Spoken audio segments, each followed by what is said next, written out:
Hi everyone, I'm David Wallbridge, Associate Director at Harris & Clarke, and welcome back to the channel. Today I want to talk to you about a question that comes up time and time again. What type of surveyor is right for me? Now, if you're not from the property or construction world, it's easy to assume that a surveyor is just one type of profession.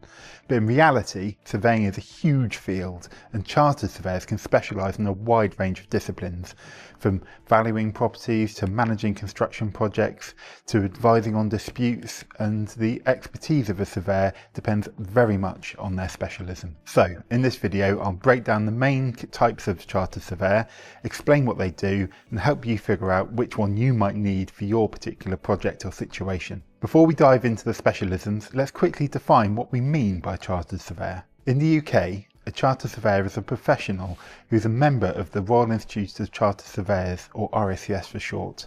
Charter status means that they've met strict professional and ethical standards, completing rigorous training and are bound by a code of conduct. So when you hire a chartered surveyor, you're getting someone with recognised expertise and accountability. But, and here's the important part, not every chartered surveyor does the same thing. Surveying as a profession is broad. The RICS recognises a number of specialist pathways, and I'm going to highlight some of the most common ones you're likely to come across. Number one, let's start with building surveyors. These professionals are experts in the fabric of buildings, their structure, condition and performance. If you're buying a property or want to know whether it's in good shape, a building surveyor is the one who carries out the home buyer reports or full building surveys. They can also advise on defects, maintenance issues, refurbishment projects and compliance with building regulations. So if your main concern is the physical condition of a property, cracks in walls, damp, roof problems or general wear and tear, a building surveyor is who you need. Number two, quantity surveyors, also known as QSs. These are the cost experts of the construction world. A QS manages budgets, prepares bills of quantities, evaluates tenders and monitors costs throughout projects. If you're developing or refurbishing a property and you want to keep a tight rein on costs, a QS is invaluable. They'll help you avoid overspending, make sure variations are properly valued, and keep financial control from start to finish. Next up, we have valuation surveyors. These specialists assess the value of land and property in a range of purposes: sale, mortgages, taxation, or investment decisions.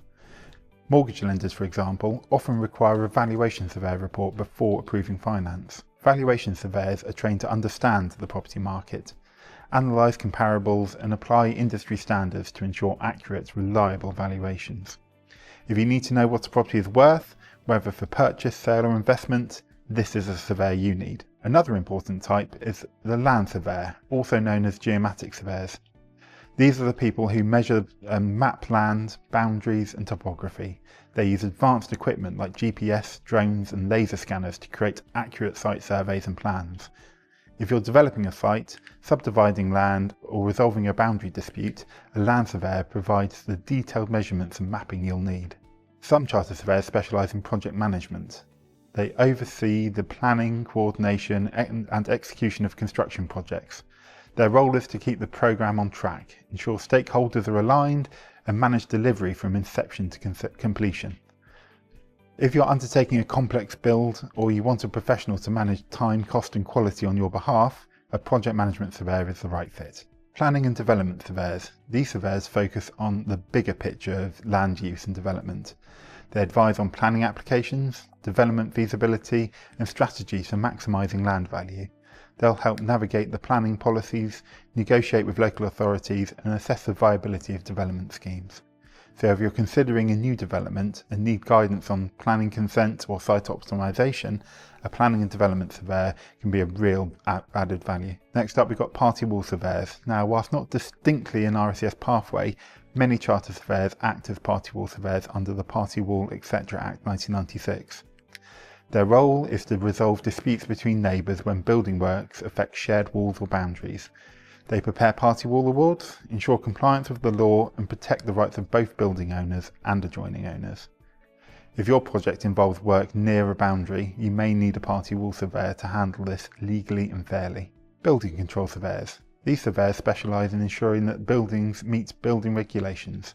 They check compliance with areas such as fire safety, structural stability, energy efficiency and accessibility. Some work for local authorities, other in the private sector as approved inspectors. If you're constructing or altering a building, you'll need a building control involvement, and a building control surveyor is a professional making sure everything complies. Finally, there are some niche areas of surveying. Dilapidation surveyors dealing with landlord and tenant disputes at lease end.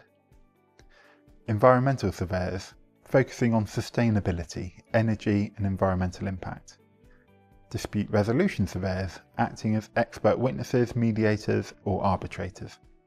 These specialisms demonstrate just how broad surveying can be. So, with all of these different types, how do you know which one's right for you? Here are a few tips. Define your problem clearly. If it's about cost, condition, valuation, boundaries or planning, look for RICS accreditation. Always check your surveyor is chartered and regulated, or their company has a chartered surveyor in the firm and is regulated by the RICS. Check experience. Surveyors often specialise within their pathway. For example, a QS with expertise in commercial projects may not be the best fit for a small residential extension. Ask for recommendations. Speak to professionals you trust, or check the RICS's Find a Surveyor service. Ultimately, the right surveyor is the one whose expertise aligns with your specific challenge. So there we have it, a summary of the different types of surveyors and what they tend to do. This isn't a hard and fast rule, as surveyors may specialise or have experience across multiple pathways. Using myself as an example, I have experience and expertise that can apply to 7 of the 9 areas discussed, and that expertise and experience will be different to another surveyor. This is why I would always recommend having good conversations with any surveyor you're looking to appoint to ensure that they can assist you properly. I'm an advocate for comprehensive client briefings, so we, as chartered professionals, can ensure we can provide the correct high-quality service to our clients. As part of our professional standards, a chartered surveyor should always highlight if an appointment would cover an area of expertise they're not competent in, and either decline the appointment or ensure others are included who can deliver a professional level of service. The key is matching their expertise to your needs. If you're buying a property, you probably need a building surveyor. If you're developing, you may want a quantity or building surveyor and perhaps a planning and development surveyor. And if you're tackling boundaries or party walls, there are specialists for that too. As always, if you need any help or advice on this or any other topic, please feel free to get in touch via our website, harrisonclarke.co.uk, and I'll see you in my next video.